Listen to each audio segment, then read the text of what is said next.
Hi. Hello. Hello. Show and telling, Monty, Stace and Mel with you. Yes. Today, as per usual. So I really, I was like, oh, I've got to talk about what's been going on with me. But now that we've started, I'm in a good mood and I don't want to. But I just want to address it anyway because I've received such beautiful messages from people who I know listen to this podcast because they say, you know, the messages that have come through to me on my Instagram private messages have been like, I realise how much your mum meant to you listening to the podcast and also our on the couch chats with people. My mum passed away 2 weeks ago and it feels unbelievably surreal saying that. She was my person. Yeah, she was your person. And we were the word used is enmeshed. Yeah. And almost to an unhealthy point. Remember when mum was alive, I'm like, I feel like I'm like unhealthily addicted to my mum. Like we were very codependent. I remember your I think it might have been your therapist at one point was like act like not by choice, it's just how you two were, like your Siamese twins. Yeah, it was that was a I'll never forget that.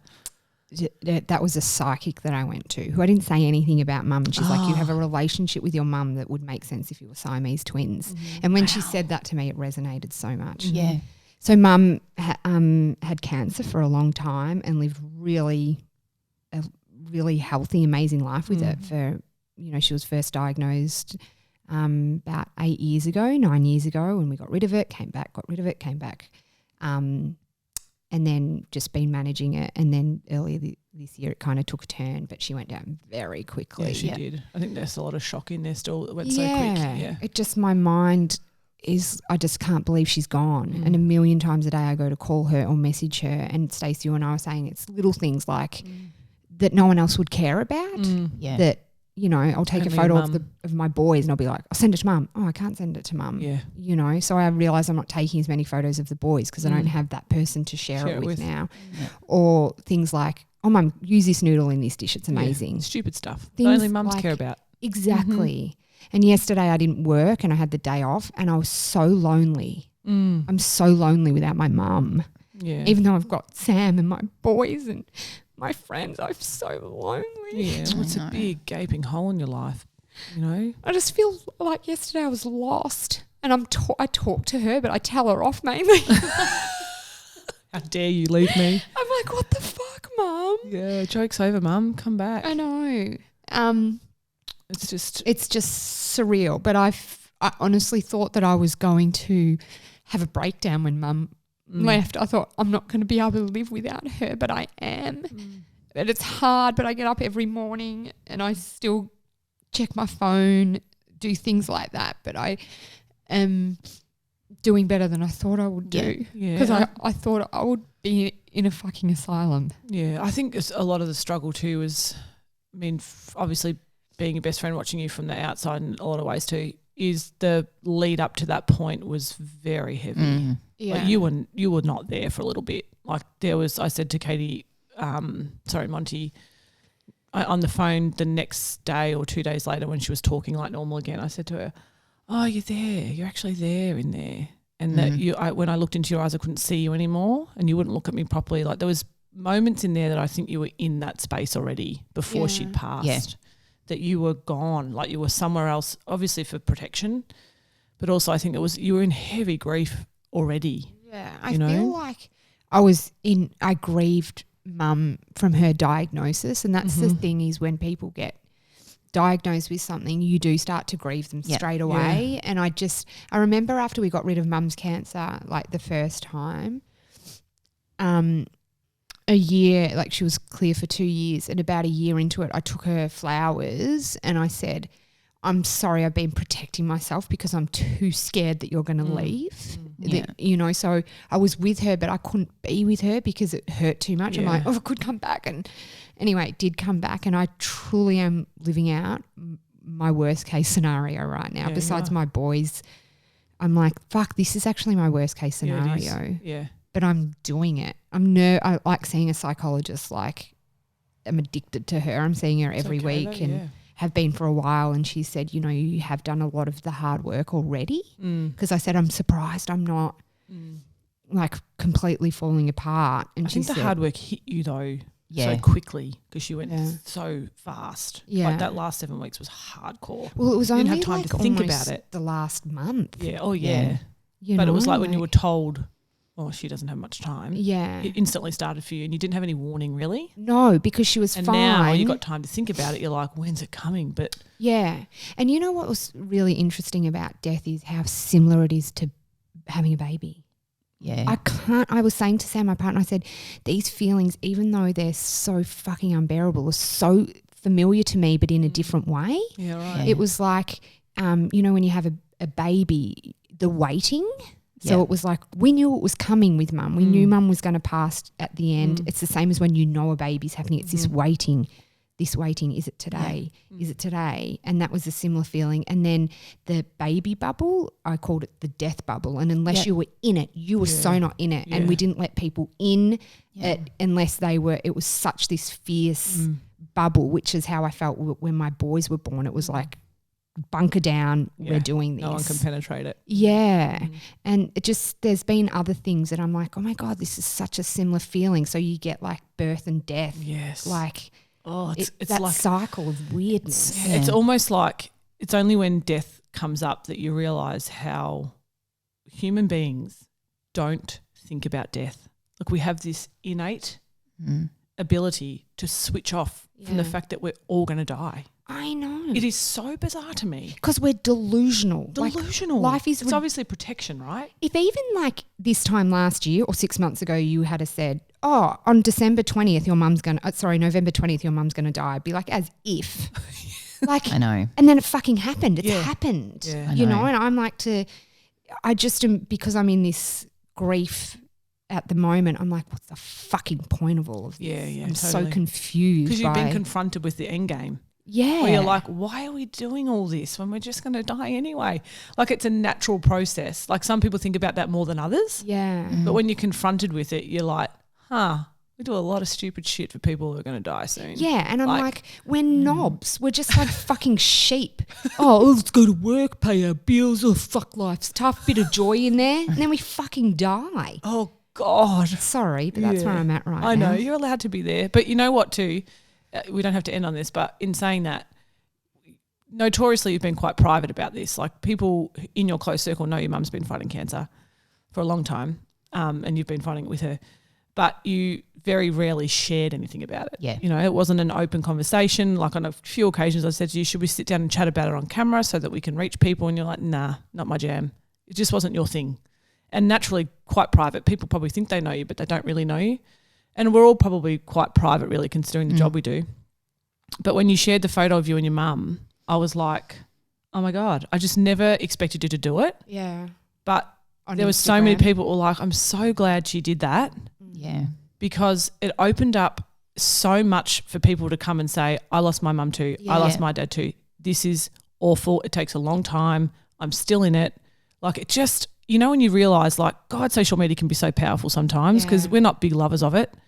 But I realised when I was reading all the comments from your post, I was like, fucking hell, like at some point, it might not be now, it'll be helpful to read that no one's alone. Like you're not alone in it. Like Mel's lost her dad too.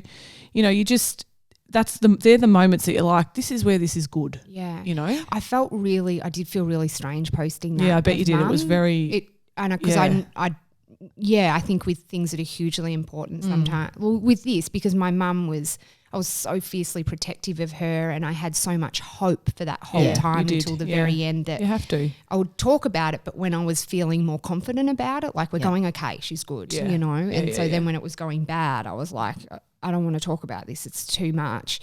But I remember going, okay, I also knew that it would reach people that knew me that wouldn't possibly find out on the grapevine, or it would take them a while. And so I was like, I'm going to put it on social media so then it gets to people who might see me down the track, but they know. I need people to know because I know that I'm going to be thinking about this for the rest of my life. Yeah.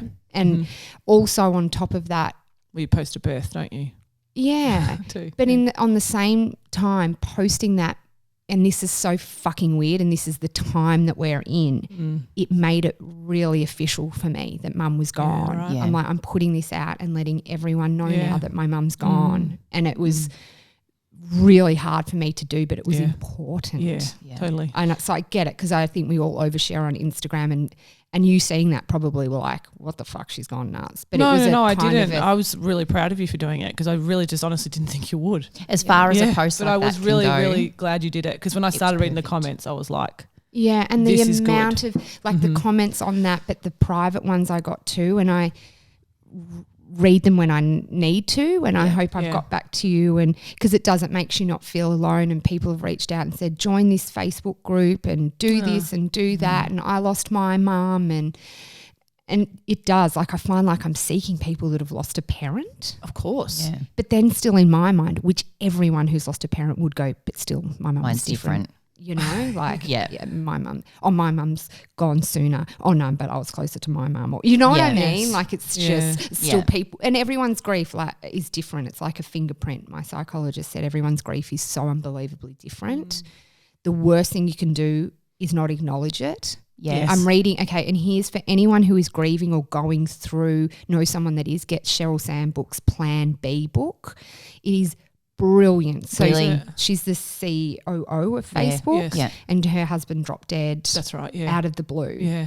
And this book is all about grief, and she's nailed it in terms of how I felt and how you feel it's never going to leave you, and how your world feels like it's never going to be the same. And even though it's not, you realize that you do move through things. Yeah, you never forget that person, you never lose that love, but it's been really powerful for me. Yeah, right. My pa always said that. I'll never forget my pa saying, no matter what, you always acknowledge it. Yeah, I remember The you elephant, said, like you're always on the front foot of everything. Yeah. The awkwardness of anything. of any Acknowledge situation. it. Just say it. Yeah. Because that's what everyone's thinking. Totally. But no, everyone tiptoes around it. I know. Best advice he's ever given me. And that's what she talks about in It's the Elephant in the Room, where it's like, oh no, I know. And I know that, oh, should I bring it up? Should I not? Could upset her? It is never not on my mind. Yes. You can't remind me that my mum's died. Yes. So saying to me and really asking me, how are you today? I will go there if I want to, or I won't. But I think you need to give the person grieving that opportunity if they need to go there with you. Yeah. And that's what I found from this. I'm like, oh, also don't ask. Just fucking do it. Just do it. Do you know what I mean? I find like, can I cook you something? Don't ask me. Just fucking bring drop it. food Yeah, off, like, please. what are you going to say? Yeah. Yes, please. I know. I know. It's so lovely, and no one knows It's like when what people to say, do. No. what do you want for a present? Oh, you want me to write your list for what you should buy me? Like, no. Like it's Christmas. But it's not the wrong I know. thing, but I just I get know. now, now I've been through it, I get what I can do for other people now. Yeah. And people not addressing it. Sometimes I think it's their own stuff that it's that feeling of being scared to say the wrong thing or being, course. you know what I mean? But Here's in these situations though, get over your own shit and fucking lean into that person. Yeah. Yeah. No, You've it's just good got advice. to really do. 100%. Totally. Yeah. But anyway, I said, let's just quickly address it and then move on. We've spent nearly the whole podcast.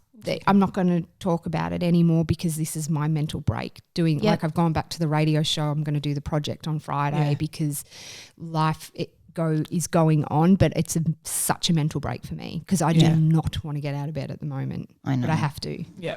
You're doing great. You are. You really are. Thanks. It's the only nice thing we're going to say to you today. So Well, you bought me a pair of earrings, but I told you I didn't like them. fucking high maintenance. Jesus, the one time I buy you a gift too. I know. Hey, okay, so normally we start off with our highlights. So Mel, would you want to kick off with yours? My highlight is a peen. Okay, so Jason Derulo. Jason Derulo. Can I just tell you, So Tell that me. song. I sound like such a wanker because anytime we talk about someone, I'm like, so I I met interviewed them. him. Yep.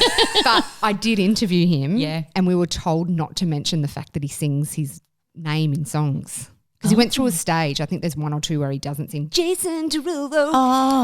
Like DJ Khaled. Oh yeah, DJ Khaled. Imagine I was a singer, Monty.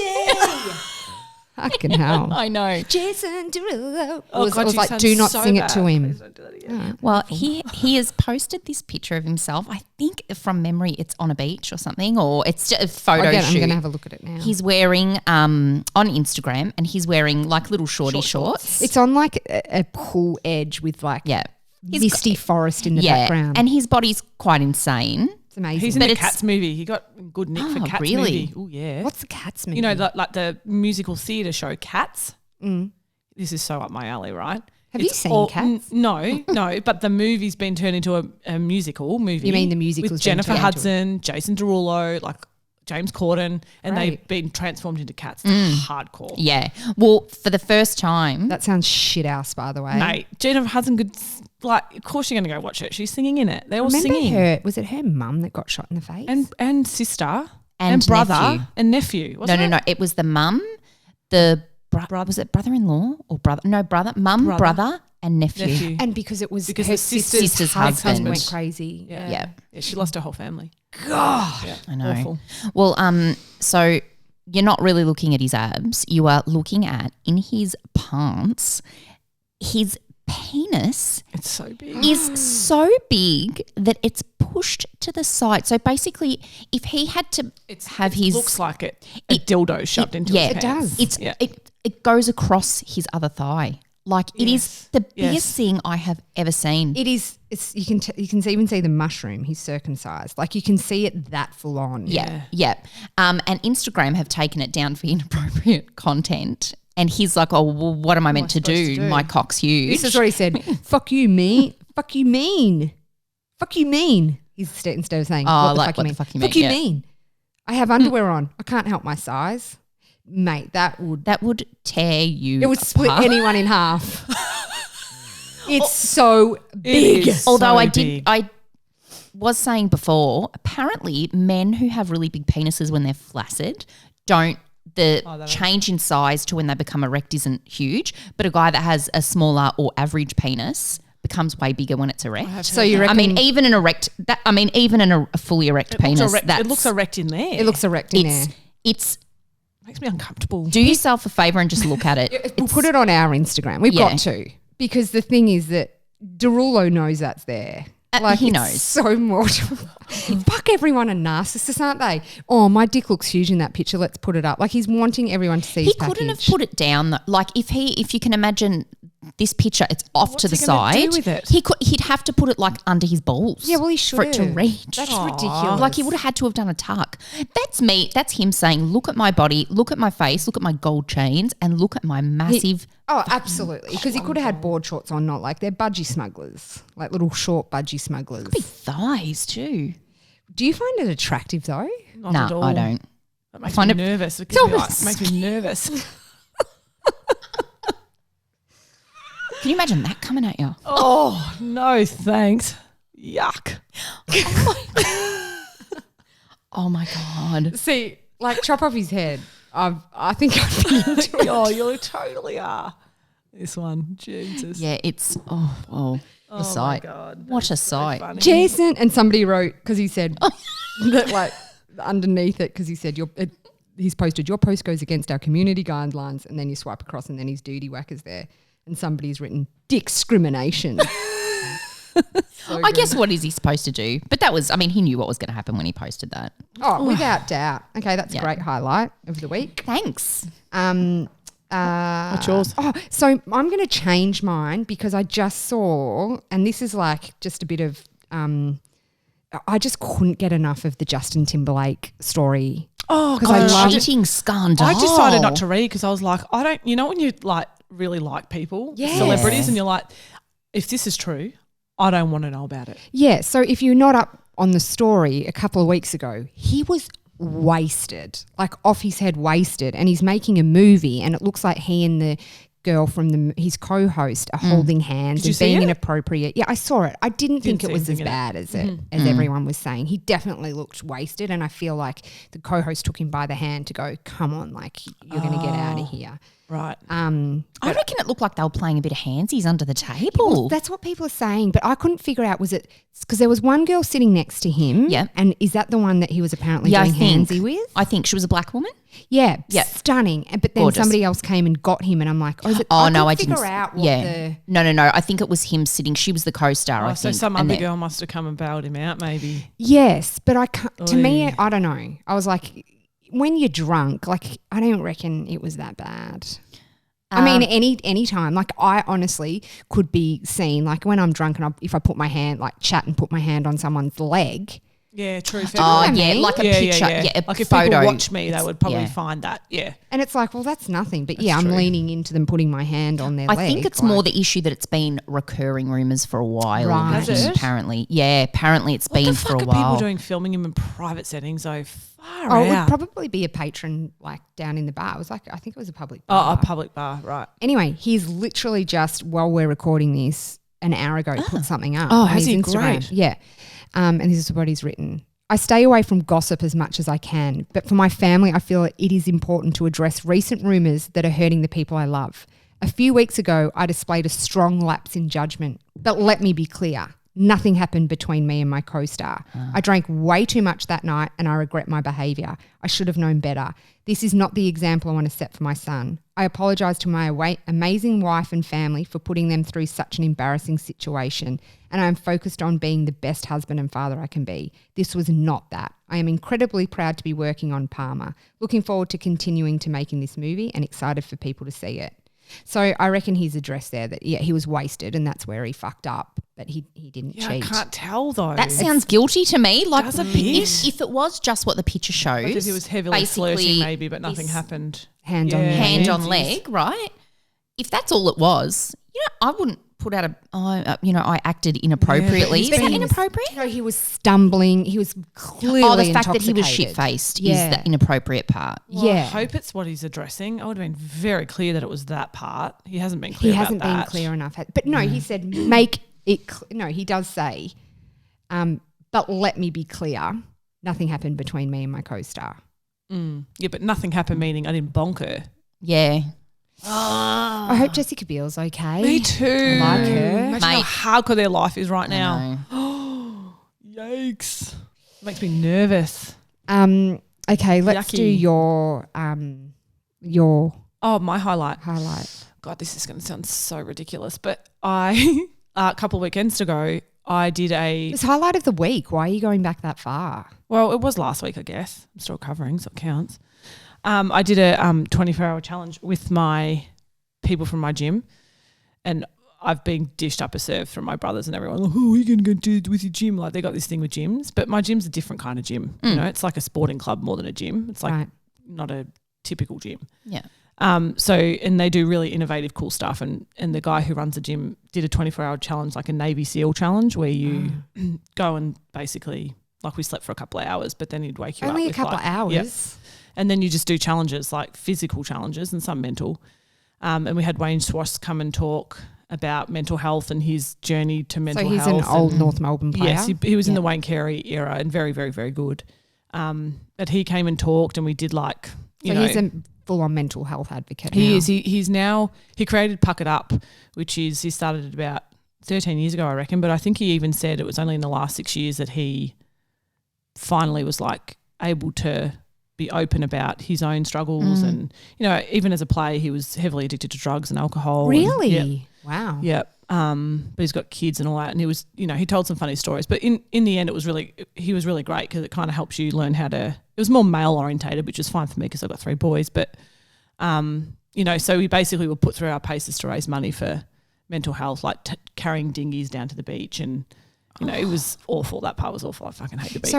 So hold on, you'd go to sleep and then the guy would wake you up and go, right, carry your dinghies down to the beach. Like shit like that. So it was 7 p.m. to 7 p.m. So we went to sleep at like 1:30. By the time we fell asleep, we were allowed to stop at 12:30 or something. And then he woke us back up around 4, I think it was. And was like, you've got, you know, half an hour, get your shit on. And then it was like ice bath, mental challenge, like all this stuff. How'd you go in the ice bath? Fun. Well, I've done them for other sports stuff, you know. So the only tip I can give people for an ice bath is make sure you leave your socks on. Everyone thought I was batshit crazy. Like, it's the best tip you can be given. But doesn't that defeat the purpose? No, because I don't need my feet to recover. I need my body to recover. Anyway, it was awesome. We ended up raising about 17 grand. That's Amazing. so good. Yeah, and gave it to Puck It Up. Yeah, right. So that was a cool highlight. I mean, I can't say I'd rush into it again. Just the shittest thing I've Can you imagine ever someone heard. waking you up from sleep I to would go and punch. I'd go, Wayne, get here. Put your dick wasn't out and I'm Wayne. going to punch it. It wasn't Wayne. He just came to talk to us. It was a gym owner, Dylan, that did it. Dylan, get your dick out. Imagine it was Jason Derulo. You just have to go like that and you'd Punch it from so anywhere close. are in your room. But you know what else too? When you're an adult, you don't do shit like that. No, like you he don't. paid out of me because I never do anything. And then when I did it, I actually met like really cool people. Like you're just in an That's environment amazing. that you're not normally in, where I got to, you know, hear Are you people's stories. still so and tired? I'm okay now, but it took me an awfully long time. You don't realise when you got 3 kids, you don't have the same amount of time to recover from that stuff. Yeah. Don't have any time to recover. So that, yeah, and he's still giving me like, are you right? What are you doing today? I'm like, man, I'm still fucking tired. Dylan, Yeah. sounds like you got a crush on Dylan. I don't have a crush on Dylan. Oh my God, she's got a crush on Dylan. I do not have a crush on Dylan. She's got a crush on Mike. Dylan, get your dick out. Oh, That's what you say, isn't it? me of all people. And I'm as not if gonna I get know. your dick out. As I if was she's got gonna a say. crush on Mike. Well, who are you? She's got a crush on Mike, her husband. You've got a crush on your sort of husband. I still do sometimes. Don't you Oh, sometimes? totally, I do. You look at them. Esther Perel. Esther She- Perel. you know, She's like she- the relationship. Yeah, she's a Guru. relationships expert, right? And she did this amazing TED talk, and she was talking about the moments where you see your partner in a different light. You know, you're going through the daily yeah. motions, but she was saying when you see them talking, like for example, at your mum's wake, right? And I was watching him talk Your to husband? I was watching my husband talk to you and Brooke, and I was sort of just sitting back looking at him going, he's pretty grouse. Yeah. Yeah. It's pretty amazing. Yeah. You know, but it's when you're watching them do something they're really good at or Totally. interact with That people. you don't often get to see anymore when you've No. got kids tag teaming, Yeah. you know, Yeah. all that stuff. Yeah. Yeah, it's cool. Yeah. Yeah, that's So, nice. yeah. I've become like ridiculously addicted to Sam at the moment. That's lovely. Isn't it is that nice. You I should said, live it you up." fucking enjoy this. Yeah, Because 'cause I it's am gonna go so out the window fiercely soon. independent and I'm so dependent on you right now. But that's another thing, you know, when you were comparing death to birth, you know, when you first have a baby and you feel like a team so true. and you're so Yeah. in love with each My other. gosh, yeah. It's like that. It is like Yeah. that. You're right. Yeah. Because he's going to be away for a night, and I've said to Stacey, "Can you come and stay the night?" Like I just don't Yeah. at the Yeah. moment, and I love being by myself, but I Yeah. don't want to do a night by myself. Yeah. You probably have to sleep Fair in the bed enough. with me. I've already resigned myself to that. I thought about it when I walked in. I'm like, she's totally going to fucking make me sleep in the bed with her. Oh, she's I gonna can be only get off to sleep farting. masturbating to you. Okay. with that? All right, let's get out of here. Thank you for listening. And we are reading all your comments. We're getting so many comments. Oh, we love it so much. I don't know what it is about the comments that is different to everything else we've ever done. No, because you know There's what it something is? so real about them that I'm like, this I is know. so fucking epic. Because you're not listening by mistake. Do you know what I mean? Like, you know, social Oh, media and yes, stuff, people yes. might Fall into follow it. and scroll past and So da-da-da-da. right. So this, I'm like, whoever you are listening, you've had to actively listen. And That's it's huge. fucking awesome. And then take the time to write something. Yeah, and we honestly do read them all. Like, it's every so week great. I send them. Every week I send them to Monty and us? Stace. Yeah. And we will get on our WhatsApp. Oh my God. I know, amazing. because we've What often about had like a that? pit in that email. There's a pit of the week Yeah. also in that email. And then we're like, but those fucking comments. I know. Yeah. The best. It really makes us so I masturbate too. Oh, for fuck's sake. God, you picked the wrong friend here. All right. See you next week. Bye. Bye.